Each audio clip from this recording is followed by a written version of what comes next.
tourists or patriots? It really depends on who you ask.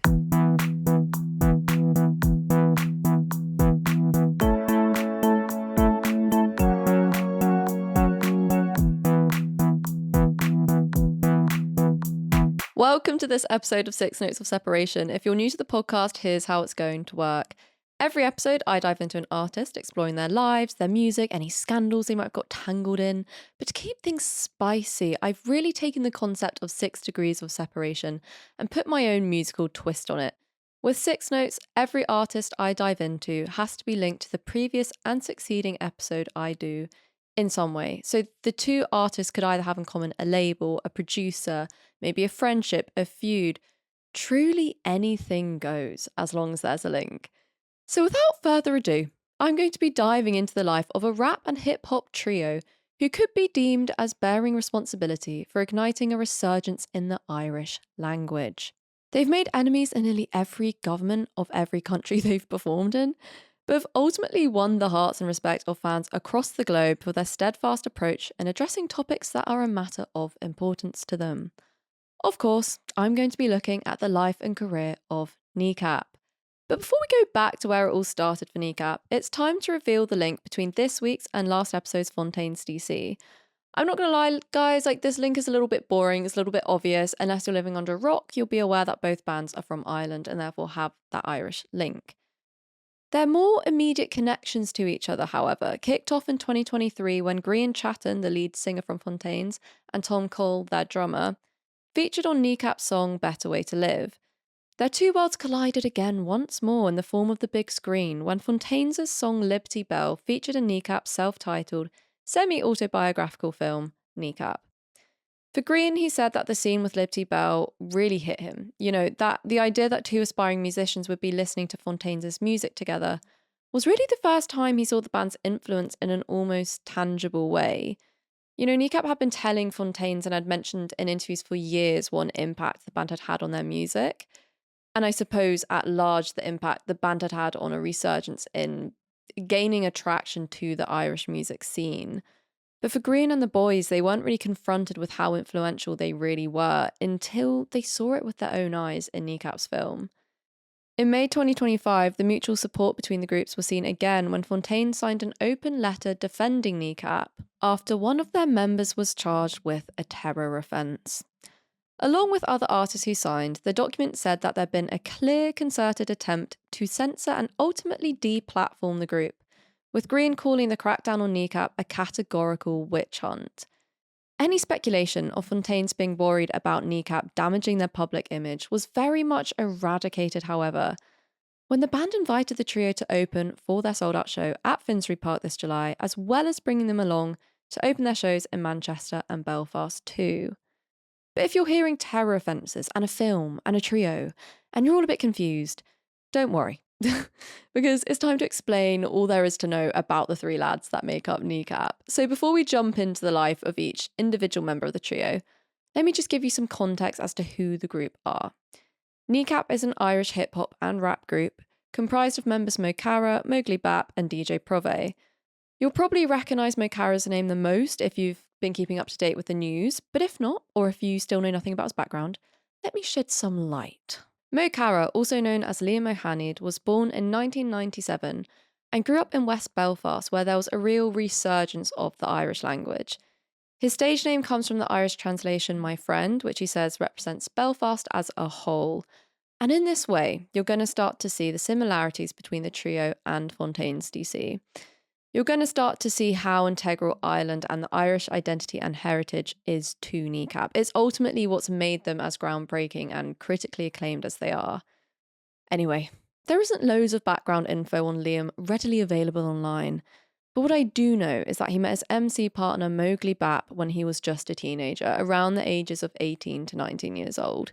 So sadly, that's all you're going to get on Mo Cara. But with Móglaí Bap then, as you could probably guess, not born as Móglaí Bap. No. Born in West Belfast like Mo Cara, Móglaí was known as Naoise O'Carrollane. He's about 4 years older than O'Hanid and acts as the central member of the trio. Also, can I just make a disclaimer? My pronunciation of Irish names could be so off here, and I apologise if that is true. But I'm trying. Naoise O'Carrollane was inspired by his father, who was an Irish language activist, to set up his own Irish language festivals. Whilst his dad was the founder of significant Irish-speaking organisations such as a daily newspaper, a radio station and a theatre group, it was his son Naoise who wanted to inject the Irish language amongst the youth and amongst his friends. While still a student, presumably at uni, Naoise O'Carrollane set up his own sound recording and music publishing venture called Feature Future, meaning interwoven in Irish.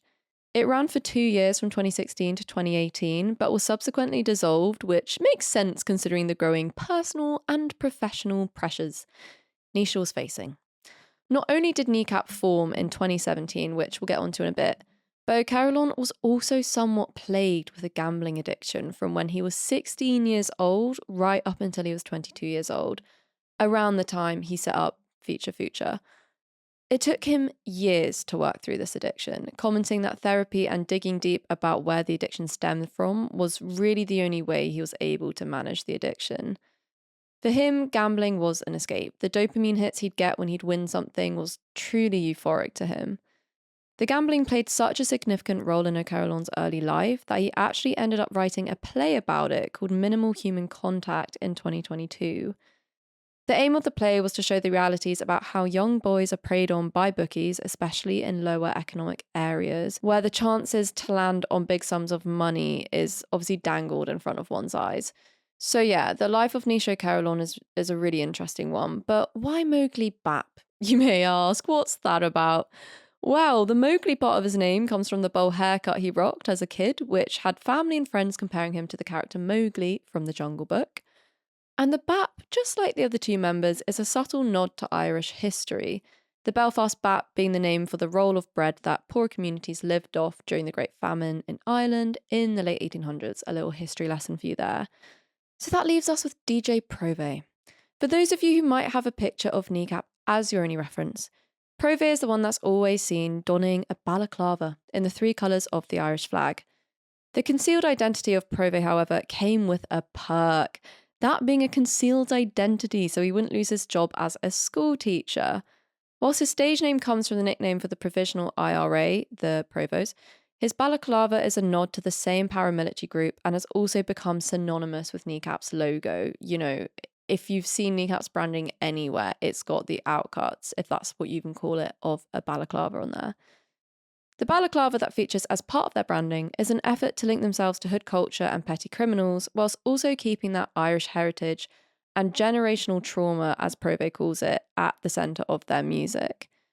So born in Derry as JJ O'Doherty, DJ Próvaí is the oldest member of the trio, around 38 years old. Again, specific info on when all the members are born are a little hazy. It's actually wild how well these guys have been at keeping themselves quite concealed, or like at least things aren't spelled out to Wikipedia, let's put it that way. Anyway, O'Doherty worked in a school as an Irish language teacher until he lost his job in 2020 after his identity of being the third member of Kneecap was revealed.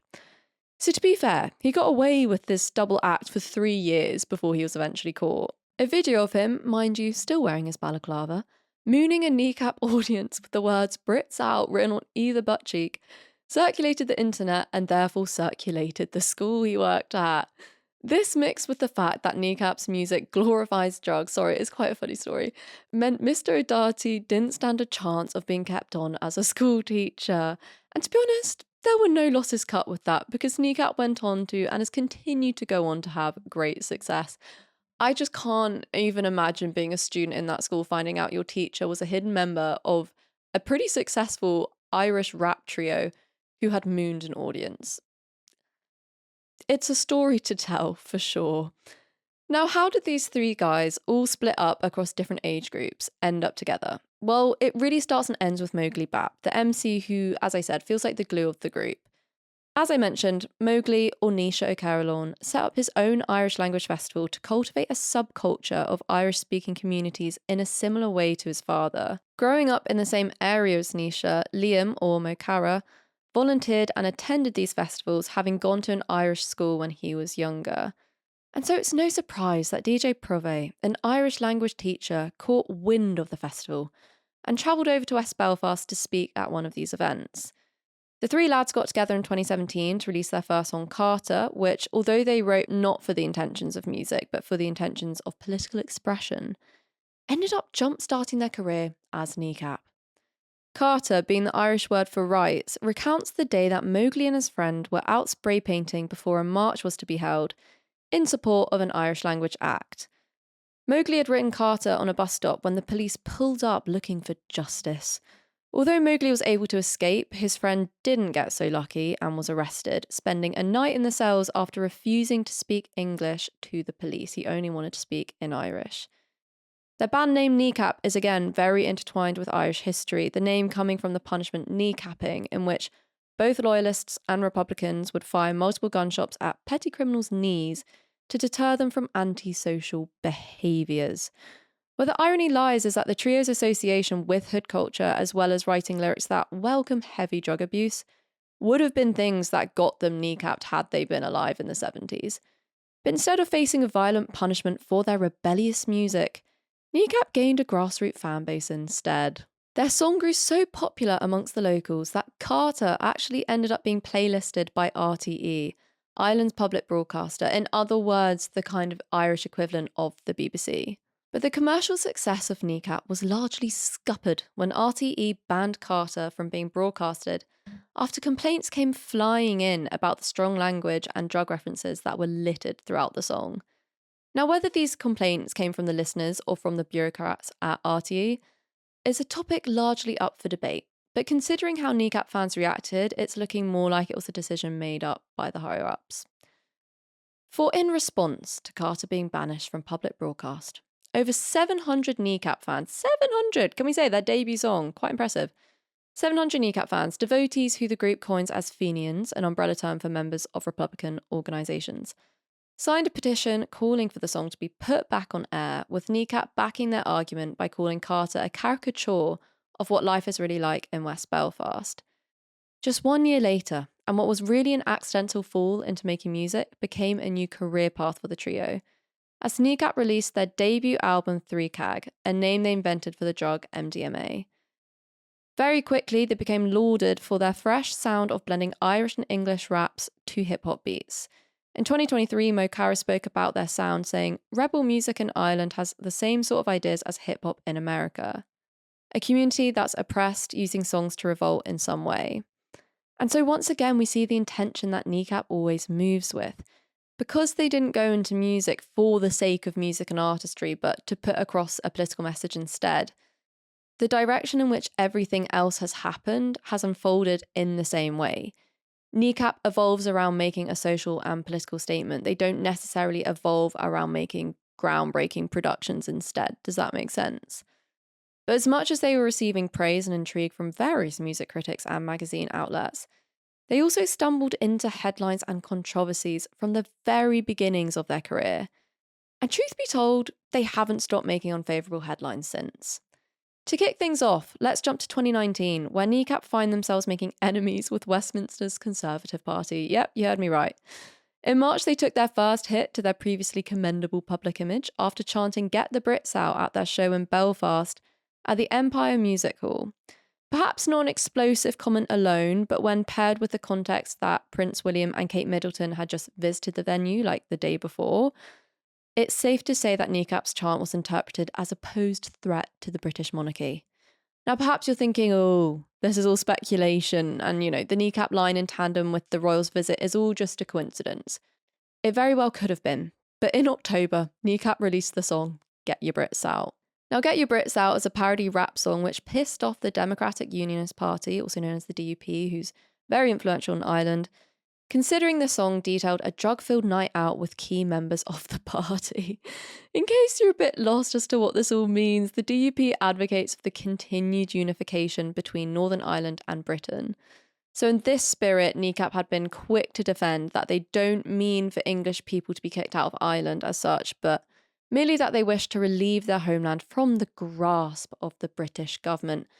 Kneecap have been deemed as Republicans. Republicans and Unionists have a long old history of just not getting along and obviously not seeing eye to eye. And just in case that didn't hammer home their point enough, their 2019 to 2020 poster for their Farewell to the Union tour featured DUP's Arlene Foster and the Conservative Party's Boris Johnson strapped to a rocket on top of a bonfire lit by Kneecap. So yeah, it's safe to say Kneecap wasn't popular amongst government officials, both at Stormont and at Westminster. In 2021, the rapping trio shared a more vulnerable side of them with the release of their song titled Ma'am. The song was a tribute to Móglaí Bap's mum, who tragically committed suicide during lockdown.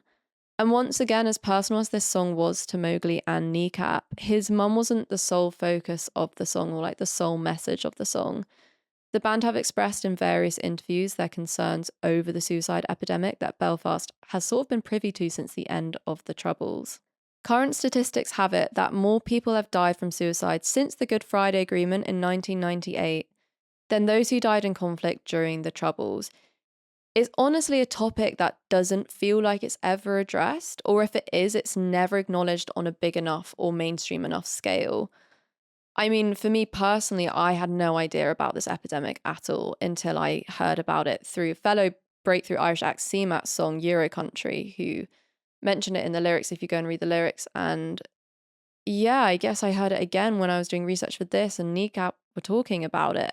It's just really tragic and really heartbreaking that it's become this taboo topic that media outlets seem to want to avoid, especially because a lot of it is rooted in the history of the Troubles, which, as I mentioned at the top of this episode, created kind of generational trauma within Ireland. But because the Brits are responsible, or dare I say, partially responsible, it's a huge topic of contention. But anyway, Kneecap released Ma'am not only to bring light on this deep-rooted problem in Belfast, but also to show that they didn't need to be masculine all the time and that they could actually take their music to a more sentimental and vulnerable place. But to run you through the events leading up to Mo Chara's charge for a terrorism offence, let's start with a few more scandals. In 2022, Kneecap commissioned a mural in Belfast that depicted a Police Service of Northern Ireland van being burnt to flames, with the line, "The RUC aren't welcome," painted next to it. For context, the RUC was the police force in action before the Good Friday Agreement was put in place. Understandably, this caused absolute chaos within Stormont again, as there was a general consensus that Kneecap was creating a divisive community and encouraging violence and distrust towards the police. And if you thought the mishap with the Tories in 2019 was simply one and done, you would be sorely mistaken. In February of 2024, Kneecap were awarded a grant of £14,250 from the Music Export Growth Scheme, also known as MEGS, a scheme set up by the UK government to support small record labels and small musicians to tour and promote their music overseas, in the hopes that they'll attract an international audience and therefore bring money back into the UK through exporting their music. I mean, it sounds like a bloody fantastic grant, if you ask me. It sounds like a great initiative. However, the initiative isn't so great when it gets blocked by a Tory member bearing a grudge. Kneecap's grant was blocked by the Department for Business and Trade because the business secretary at the time, now the current Tory leader Kemi Badenoch, yeah, you heard me right, said that the grant shouldn't be given to artists who oppose the UK. In response, Kneecap filed a discrimination case against the UK government and went on to rightly win their case. In November 2024, they won their full grant and split the money between two youth organisations who work with both Protestant and Catholic communities in Northern Ireland. I mean, that whole scandal and situation is just such a joke for Kneecap, such a joke. The fact that Kemi Badenoch blocked them getting their grant because she said that their music opposed the UK and blocked the grant based on those grounds is ridiculous. At the end of the day, they're an Irish band who, yes, maybe are against the British government, but that doesn't mean they're against the British people. Anywho, you might have heard Kneecap's name pop up in relation to that controversy, but you were probably more likely made aware of them after they released their semi-autobiographical film Kneecap in the summer of 2024. While some had a Brat summer, perhaps others had a Kneecap summer, for the film starring themselves and X-Men actor Michael Fassbender went on to receive 6 BAFTA nominations and a whole lot of praise for being entirely spoken in the Irish language. In April 2025, the band performed at Coachella, which, while saw them gain some fans from across the pond, resulted in them pissing off the White House too. Yeah, another government, I know. At the end of their set, 3 messages were projected onto their screens. Israel is committing genocide against the Palestinian people. It is being enabled by the US government, who arm and fund Israel despite their war crimes. And fuck Israel, free Palestine. Mo Farah continued by saying on stage, the Irish not so long ago were persecuted at the hands of the Brits, but we were never bombed from the skies with nowhere to go. The Palestinians have nowhere to go. Following this, the band received death threats and were pulled from their sets at the Eden Project and the Scottish festival Transmit. I think Coachella is backed by a lot of sponsorships. I think they're backed by places like Coca-Cola and other companies. I don't know this off the top of my head, but I think there are festivals sponsored by other companies that have links to Israel too. So that's why at this festival particularly, any messages that were sort of pro-Palestine, anti-Israel were absolutely not allowed. Roguely, Sharon Osbourne, get this, guys. Roguely, Sharon Osbourne decided to get involved by calling for Kneecap's US work visas to be revoked. She went on to claim that Kneecap garners hate speech and support for terrorist organisations, and that the managers at Coachella should have known better than to let Kneecap perform. The band was subsequently dropped by their sponsor and their booking agent, putting their US tour set to take place this October in pretty shaky territory. What's going to happen with that, I don't quite know. And it was really that Coachella set and all the American tabloids twisting and squirming from discomfort that set off a bomb in the UK papers. Just a month later in May, Mo Farah was charged under the 2006 Terrorism Act for displaying a Hezbollah flag at one of his shows in London in November of 2024. Video footage from the show emerged in April 2025 of the MC holding up a Hezbollah flag, Hezbollah being recognised as a terrorist organisation in the UK, and therefore it being a crime to show support for them. The charge also followed controversy from shows in 2024 where Mo Farah is seen chanting for the death of British MPs. The only good Tory is a dead Tory, kill your local MP. There's actually no way you can spin that and say that that's a great thing to say. It's not. As well as also being caught saying up Hamas, up Hezbollah. Again, two organisations recognised as terrorist organisations in the UK. In response to all of this, Kneecap said they'd never incite violence against anyone, and the video in question had been taken out of context, also affirming that they don't support either groups just mentioned. In June, Mo Farah appeared in court, being granted unconditional bail, and he returned to court just a few weeks ago with the chief magistrate saying he'd make a decision if Liam O'Haney should stand trial in late September. So it's really an ellipses on his whole court case, to be honest. Obviously, following this, Keir Starmer came out saying that Kneecap's scheduled performance at Glastonbury, just 10 days after Mo Farah first appeared in court, was not appropriate, with Kemi Badenoch chipping in to say the BBC should not be showing Kneecap propaganda. As a publicly funded platform, the BBC should not be rewarding extremism. In true Kneecap fashion, the trio didn't put their heads down and keep their mouths shut. No. Despite one of their members facing imprisonment for a terrorism act, they actually posted a screenshot of Starmer's quote instead on their Instagram story, saying, "You know what's not appropriate, Keir? Arming a fucking genocide. Fuck the sun and solidarity with Palestine action." Sorry for the profanity, just feel like, gotta replicate the energy being presented by Kneecap here.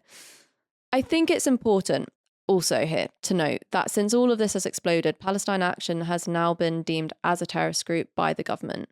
The banning put in place since members spray-painted 2 military planes red after they broke into an RAF base, and last year, supporters also broke into an Israeli defence firm in Bristol, leaving 3 people injured. Yeah, another issue that's been a huge topic of contention in the UK. But despite what you may think, Kneecap did perform at Glastonbury and they did attract a full capacity crowd. The deal was that their performance wouldn't be live streamed on TV, but it was uploaded to BBC iPlayer afterwards with actually little to no edits being done to it. On the other hand, it was rap duo Bob Vylan. I've just noticed the irony of their last name. Okay, it was rap duo Bob Vylan that caused the BBC grief with their "Death to the IDF" chant slapped into their performance. Not only was it live streamed, but it was also available to watch unedited for hours before it was finally taken down from iPlayer. But what people were quick to notice and criticise was that whilst Kneecap were being threatened with having their sets at festivals pulled due to their political standpoints, other musical acts who were just as outspoken in their political views, if not overstepping the line into hate speech, were faced with no such threats at all. And I guess that could prove what Kneecap has been banging on about from day one, that Ireland and its people are oppressed and discriminated against by the British establishment, perhaps due to that generational trauma that's rooted in the distrust from the Troubles. So whilst Fontaines have been labelled with sparking a resurgence of interest in Irish music, it's Kneecap who has sparked a resurgence in the Irish language. They fell into music by accident, but it's the intention behind their fine art that has seen them attract in equal parts respect as they have controversy. By reclaiming their history and their heritage, Liam O'Hanid, Nisho Carolyn, and JJ O'Doherty have made a rap group peppered with references to the pain and neglect Ireland has been subject to as a consequence of British ruling. So much so that I think it's fair to say Kneecap has become the musical incarnation of their homeland at large. So are Kneecap really a threat to Westminster, Stormont, and the White House?